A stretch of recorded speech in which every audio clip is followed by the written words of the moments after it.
I'd say the last decade or so in GTA real estate has brought about a new topic of conversation as a listing agent when listing homes for sale.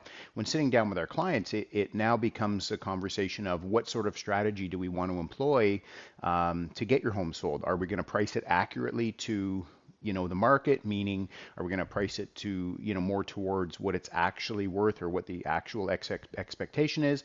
Are we going to underprice that house in terms of as an example, it's our expected sale price is a million. We're going to price it at 799 or 899, and we're going to hold a date to review offers. And so when having that discussion, there's still a myth out there that I want to bust that comes up from time to time. And so I had this discussion with a client a couple of weeks ago on a property that they had. Now this property was a little bit out of the GTA, and it's listed at 699 currently right now.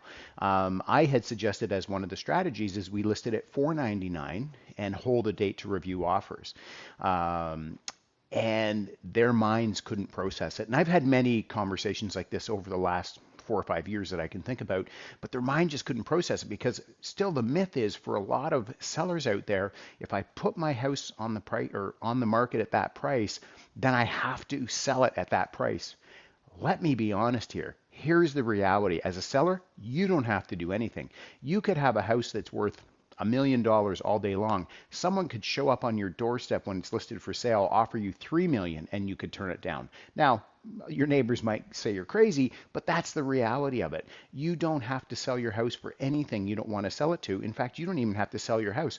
There are sellers out there that have put their house up for sale just to sort of quote unquote test the market, and they get a number of offers on their offer review day, and they turn them all down. They turn them all down and take their home off the market because they're just not seeing that kind of number that they want to get on their home. So I want to bust this myth once and for all. As a seller, you don't have to sell your house for anything if you don't want to. You don't have to sell it for way over what it's worth. You don't have to sell it for way under its worth.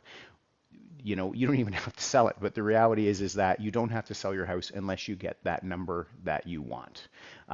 You know what? If you'd like a copy of my seller guide, and it'll go through the process of how to get started with me getting your home listed for sale, shoot me a DM and I'll shoot that over to you.